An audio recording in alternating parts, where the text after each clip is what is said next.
Hello दोस्तों, आज हम क्लास 12th बोर्ड एग्जाम में बार बार पूछे जाने वाले मुहावरों को देखेंगे जो आपके बोर्ड एग्जाम में 2 नंबर का आता है।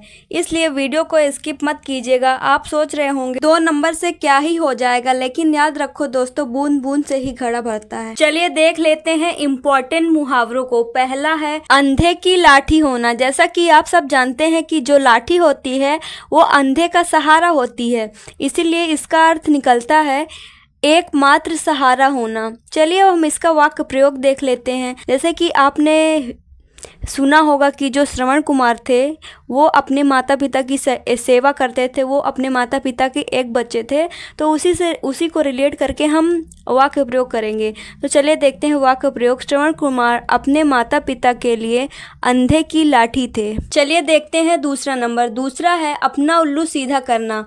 इसका अर्थ होता है स्वार्थ सिद्ध करना। जैसा कि आप सब जानते हैं कि आजकल लोग अपना स्वार्थ सिद्ध करने के लिए पता नहीं कौन कौन सा काम किया करते हैं। चलिए देख लेते हैं इसका वाक्य प्रयोग।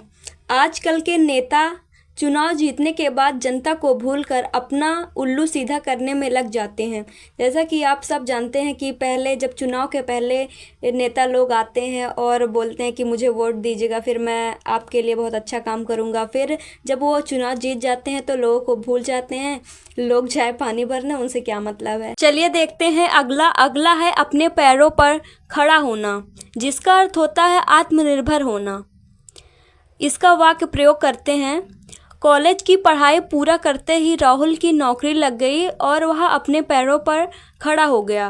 तो दोस्तों आप कमेंट में बताइए कि कितने % लोग अपने पैरों पर खड़े होना चाहते हैं। तो मुझे तो लगता है कि आजकल के ज़माने में सभी को अपने पैरों पर खड़ा होना चाहिए और लड़कियों को भी अपने पैरों पर खड़ा होना चाहिए, क्योंकि ज़्यादा कि हम देखते हैं कि हमें दूसरों के सामने ये हाथ फैलाने पड़ते हैं, पैसे मांगने पड़ते हैं, तो ये सब अच्छा नहीं लगता है। तो इसलिए मुझे लगता है कि सबको अपने पैरों पर खड़ा होना चाहिए। अगला है अंगूठा दिखाना, जिसका अर्थ होता है स्पष्ट मना कर देना या मेन वक्त पर धोखा दे देना। आपके कितने ऐसे दोस्त हैं जो आपको मेन वक्त पर धोखा दे देते हैं? जब आप उनसे कोई काम कहते हो कि अरे भाई मेरा ये काम कर दो, तो वो पहले कहेंगे कि हाँ मैं कर दूंगा, और उसके बाद जब मेन वक्त पड़ता है तो वो धोखा दे देते हैं। चलिए अब इसका वाक्य प्रयोग करते हैं दोस्तों से रिलेट करके। मुसीबत के समय जब मैंने अपने सबसे पक्के दोस्त से मदद मांगी तो उसने साफ अंगूठा दिखा दिया। चलिए देखते हैं 5वां मुहावरा, आंखों का तारा होना,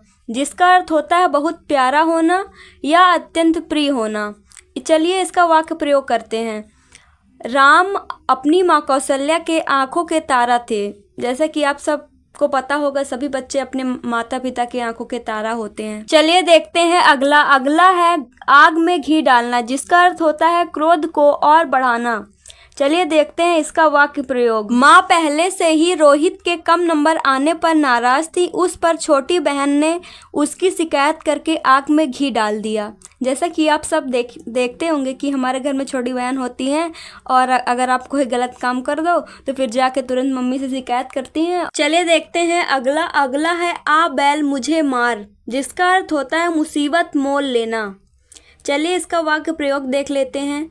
जब 2 गुंडे आपस में लड़ रहे थे तो रमेश उनके बीच बचाव करने चला गया, इसे ही कहते हैं आ बैल मुझे मार। जैसा कि सब लोग जानते हैं कि गुटखा खाने से कैंसर होता है, लेकिन लोग क्या करेंगे, उसके पैकेट के ऊपर लिखा है कि तंबाकू के प्रयोग से कैंसर होता है, लेकिन फिर भी उसे खाएंगे, इसे कहते हैं आ बैल मुझे मार। अगला मुहावरा है आकाश पाताल एक करना, जिसका अर्थ होता है कठिन परिश्रम करना या हर संभव प्रयास करना। चलिए देखते हैं इसका वाक्य प्रयोग। परीक्षा में प्रथम श्रेणी लाने के लिए रोहन ने आकाश पाताल एक कर दिया। आप में से कितने % लोग इस बार बोर्ड परीक्षा में अच्छे नंबर लाने के लिए आकाश पाताल एक करने वाले हैं? मुझे कमेंट में बताओ प्लीज, सच सच बताना। अगला है ईद का चांद होना, जिसका अर्थ होता है बहुत दिनों बाद दिखाई देना। चलिए इसका वाक्य प्रयोग करते हैं।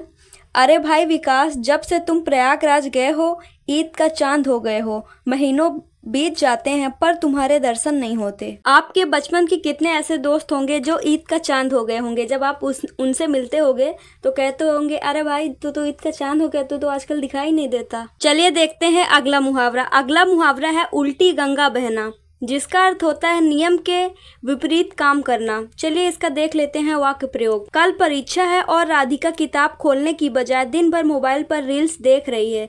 इसे कहते हैं उल्टी गंगा बहना। वैसे आप लोग इसका वाक्य प्रयोग तो कर ही लोगे, क्योंकि आप लोग भी तो यही काम करते हो, है ना। By the way, don't be serious, I am joking, okay. So दोस्तों, हमने इस वीडियो में 10 मुहावरों को कंप्लीट कर लिया है। ये वीडियो का पार्ट 1 है। अगर आपको वीडियो का पार्ट 2 चाहिए तो कमेंट कीजिए। ये सारे मुहावरे बहुत ही इंपॉर्टेंट है क्लास 12th की दृष्टि से। सो दोस्तों, वीडियो अच्छी लगी हो तो चैनल को सब्सक्राइब करना ना भूले। मिलते हैं नेक्स्ट वीडियो में। Bye bye.